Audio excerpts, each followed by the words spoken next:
بسم الله الرحمن الرحيم.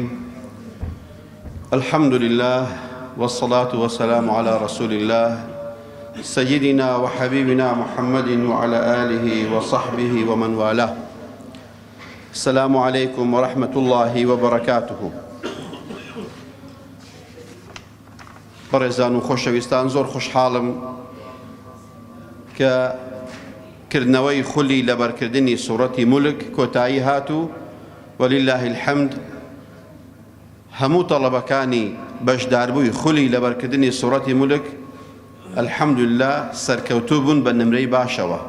ئەوە جێی دەستخۆشی و جێی سوپاسکردنە بەڕاستی لە بۆ هەم لە بۆ مامۆستایانی ئەو دەفەرە، هەم لە بۆ ئەنجومەنەی خەلیفانی کۆمەڵی ئیسلامی کە الحەمدولله کاری باشیان کردە بۆەوەی کەوا خزمەتی قورئان بکەن.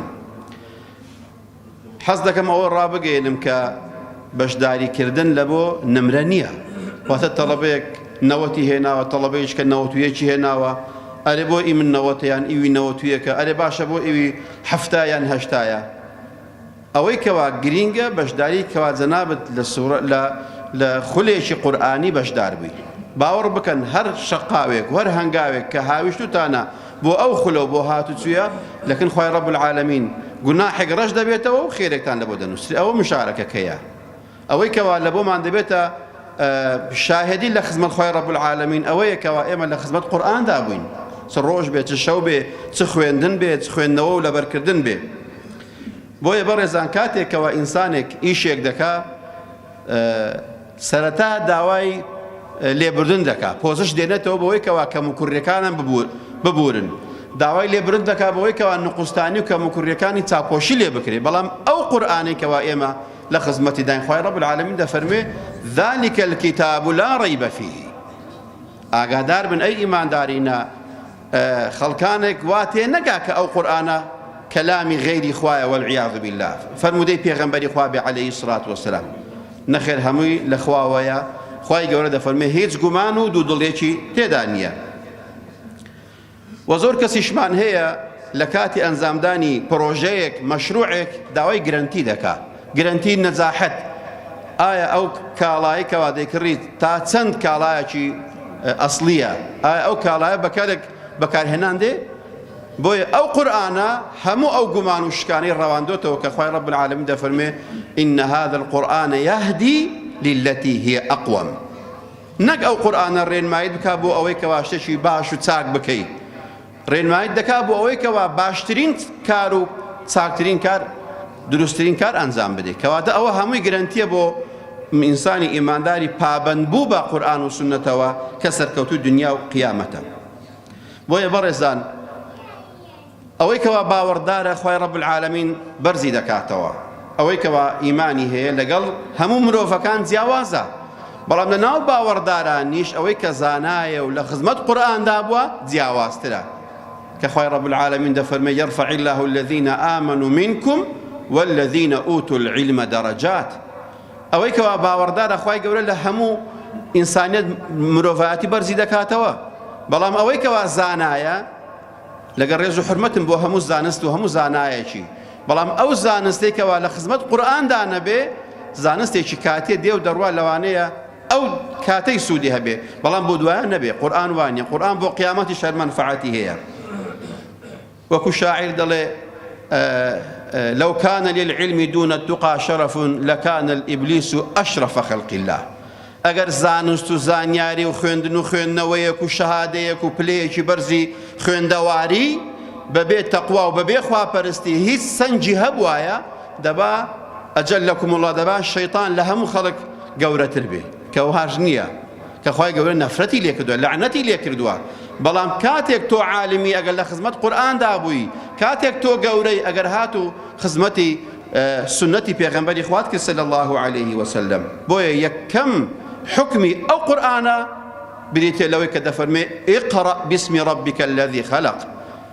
مرۆڤایەتی ئەگەر بێت و ئەو ڕۆکە باسی تەقەدم و پێشکەوتن دەکا، دەڵێ ئیسلامەتی کۆنەپەرستیە یان ڕزعیەتە یان حیجاب یان باڵاپۆشی، ئەوە ئازادی ئافرەتانی پێشێل کردووە، یان ئەوە نەزانینە، ئەوە جەهلە. بقر ئەوانە پێیان دەگوترێت ناگوترێت زاهیل، پێیان دەگوترێت زاهیلی مڕەکەب، زەهلی مڕەکەبی هەیە. کەسێک کە نازانێ و بزانێ نازانێ ئەوە لەوانەیە بەشێک لە عیلمی هەبێ، بەڵام کەسێک کە نەزان بێ و نەشزانێ کە نازانێ ئەوە زەهلی مڕەکەبی هەیە، واتە دوو جار جاهیلە. کەسێکی وەکو ئێوەی بەڕێز کە قورئان خوێنن دوو جار عالمن، جارێک عالمن بەخوا، جارێکی بە پەیام و ڕێبازی خوا جەل شەئنه.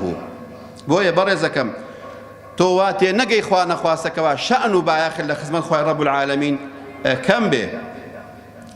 خوای ڕەب العالەمین دەفەرمێ ئەگەر خێرم بە کەسێک بوێ و چاکەم بە کەسێک بمەوێ و بمەوێ بەختەوەری کەم، لەوانەیە ئێمە گومانمان بۆ بچێ بڵین لەوانەیە پلەیەکی دنیای گەورەی بدرێتێ، ببێتە سەرۆکی وەزیران، ببێتە سەرۆکی حکوومەت، ببێتە شتێکی گەورە.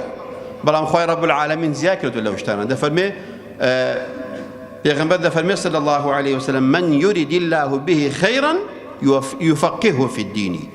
هەر کەسێک خوای گەورە چاکەی پێی بوێ لە فقه و شەریعەت و قورئان و سنەت شارەزای دەکات. کەواتە تۆی شارەزا بە قورئان و سنەت باوەڕ بکە پلەت گەورەترە لەو کەسانەی کەوا پلە باڵاکانی ئەمڕۆی ئەم سەرزەمینن. کەسێکەوە نەزانێ بەیانی دەمرێیان دەژیا، نەزانێ ئایا ڕۆژی قیامەت سەربەرزەیان سەرشۆڕە خوا پەنامان بدە، ئەوە جاهیلە، ئەوە نەزانە، ئەوە هەژارە، ئەوە دەستکورتە.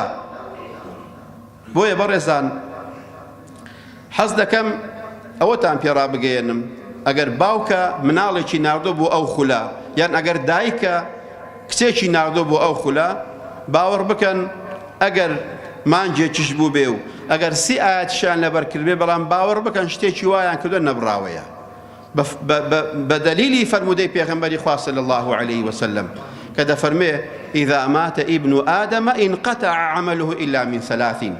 ئەگەر مرۆڤی مسلمان وفات دەکات دەفەرمێ لە نوێژی، لە ڕۆژووی، لە تەسبیحاتی، لە سەڵاوات و ئیستیغفاری هەمووی کۆتایی پێدێ، ئیلا سێ خێری دەمێنێتەوە. یەکەم دەفەرمێ سەدەقەتین جاریە، خێرێکی بەردەوام، بۆ نمونە مزگەوتێکی کردووە، مەدرسەیەکی شەرعی کردووە، ڕێگاوبانێکی خۆش کردووە، پرد و جسرێکی کردووە، بیرێکی لەداوە بۆ ئاواییەک، هەر چاکەیەکی کردبێت، سەدەقەی جاریە خێرێک بێ بۆ یان خەستەخانە. زۆر کەسی وایە سەر خەستەخانە دەکا، لەگەڵ ئەوەی بەداخەوەکەوە ئەو لانە مرۆڤیانە کراوەتنە سەرچاوەی پەیداکردنی پارە و داهات و چەوساندنەوەی خەڵک، بەڵام لەگەڵ ئەوەش خەڵکمان هەیە خەڵکی مسلمان بۆ خوا مستەشفا دەکاتەوە، خەستەخانە دەکاتەوە، یان مەدرسەی ئالی دەکاتەوە بۆ خوا. ئەوە سەدەقەی جاریە. ئەگەر ئینسان وەفاتیشی کرد دوای خۆی ئەو خێرە بە بەردەوامی بۆ دێ، وەک ئەوەی ما بێ و بۆ خۆی نوێژ بکا و ڕۆژوو بگرێ و حەسەنات بکە. و هەروەها دەفەرمێ ئەو عیلم ينتفع به، زانستێکت هەبووە ئەو زانستت ڕاگەیاندووە، کە ئەو زانستت ڕاگەیاند واللهی ئەوەی فێر بوو دوای خۆت خێرەکەیت بۆ دێ. من لێرە دەمەوێ بەڕاستی ئەو وعد و بەڵێنەی کە کاتی خۆی من منداڵێکی 8 ساڵی بووم لە خزمەت مامۆستایەکی مزگەوت قورئان و ئەلفوبێم خوێند و سیپارەم خوێند و پاشانەکە جزء عامەم تەواو کرد و پاشان قورئانم ختم کرد.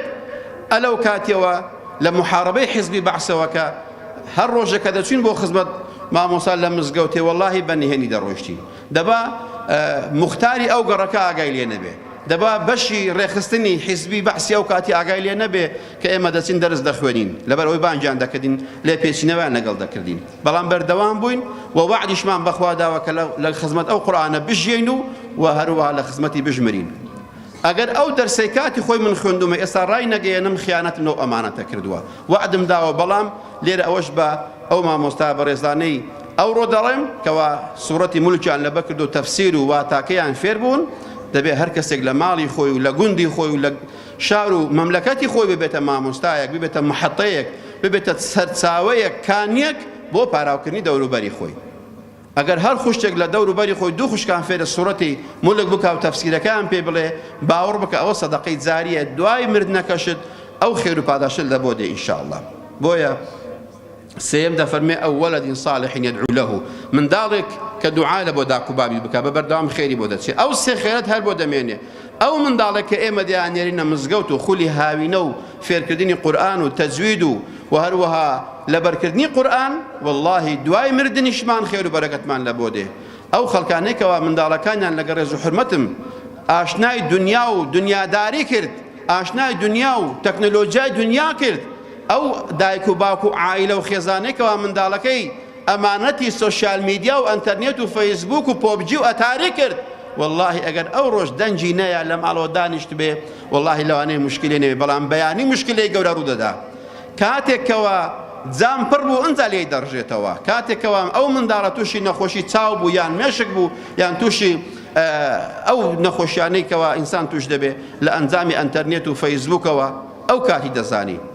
لە کاتی دروستکردنی پەیوەندی ناشەرعی لەگەڵ خەڵکی تر و لەگەڵ شتی ناشەرعی شتی ناڕێک، ئەو کات دەزانیکەوە تۆ بڵێ منداڵی تۆ سوڕەتی مولکی لەبە کردووە، مانجێک پێوەی خەریک بووە. ئەوە هەم ئیشەڵا بەرەکەتی لە تەمەنیدایە، هەم لە ڕزقیدایە، هەم ساڵحیەتە و هەروها بۆ داک و بابشی ڕزقێکی نەبراوەیە. خوای گەورە پاداشتی هەموو لایەک بداتەوە و ئەو قوتابیانەی کە بەشدار بوون من لێرەوە پێیان دەڵێم ئەگەر سەرەتاش ڕامگەیاند ئەوەی کەوا بەس بەشدار بێ ناجیحە، واللهی ئەوەی کەوا بەس نیەتی خێر بێ خێری دەگاتێ. ئەدی ئەوەی کە ماندوو بووە هەوڵی داوە فێر بووە لەبەری کردووە، لێرانەوە دووبارەی دەکەمەوە لەسەر نمرە و لەسەر نەتیجەکانیان باکێشە دروست نەکەن. من بەڕاستی لێرانەوە سوپاسی هەموو ئەو خانەوادە دەکەم کەوا بەشداری کردووە کە وەلیلله الحەمد من لە زۆر شوێنان خول و دەورەی ئەوهام هەبووە، بەڵام لەو دەڤەرە کە دەڤەری خەلیفانە و ئەنجومەنی خەلیفانە زۆرترین بەشداری بووە، خوای گەورە پاداشان داتەوە. ئەوەش ئاماژەیە بەوەی کە ئەلحەمدولله ئەو خەڵکەی ئێمە ئەساسەکەی و ڕەسەنەکەی هەر ئیسلامی قبوڵە و هەر لە خزمەت ئیسلامدایە، خوای گەورە پاداشان داتەوە. زۆر بە پێویست دەزانم سوپاسی دووبارەی ئەنجومەنی کۆمەڵی ئیسلامی خەلیفان بکەم، بەڕاستی جوهد و ماندووبوونیان بەبەر چاو بەبێ ئاماژەی ئێمە هەموو خەڵک دەیبینێ، خوای گەورە پاداشان داتەوە. و منیش لێرەوە وەعد دەدەم لە خزمەتتان دابم، هەر خولێک هەر دەرسێک هەر بەرنامەیەک هەر وانەیەک هەبوو من لە خزمەتتان بم، یا ڕەبی خوای گەورە پاداشان داتەوە، یا ڕەبی خوای گەورە مۆفەقتان بکە ئینشاءالله. ئەو خەڵاتانێکەوە دانراون شتێکی ڕەمزین بەس بەوەیەکەوە ڕێزلێنانێکە و پێزانینێکە خوای گەورە پاداشان داتەوە. دوعا دەکەم دڵم یا ڕەبی خوایە بۆ خاتری گەورەی خۆت ئێمە لێرە کۆبوتنەوە بۆ ڕەزامەندی خۆت، یا ڕەبی خوای لێمان ڕازی بی، یا ڕەبی خودای ئەو قوتابێکەوە بەدڵێکی پاکەوە بۆ ئەو خولە هات و بەشدار بوو، یا ڕەبی خوای ئەو قورئانە بکەیە شەفاعەتکار لە ڕۆژی قیامەت، یا ڕەبی خوای شەفاعەتکاری داک و باوکمان بێ، شیفای نەخۆشەکانمان بدەیت، جیرایی بە نەحەقی ئێمە ئازاد کە یا ڕەب العالەمین. یا ڕەبی خودای ئەو بەڕێزانێکەوە بۆتنە هۆی گەیاندنی سەوت و سوڕەی ئێمە بە دەرەوەی ئێرە، یا ڕەبی خوای پاداشیان بدەیەوە. ئەو جوندە مەجهولانێکەوە ئێمە بەس دەنجیان دەبیستین، بەس جوهدیان دەبینین، خوای گەورە مۆفەقیان کەی. آمین یا رب العالمین. وصلى الله وسلم وبارك على سيدنا محمد وعلى آله وصحبه أجمعين، والسلام عليكم ورحمة الله وبركاته.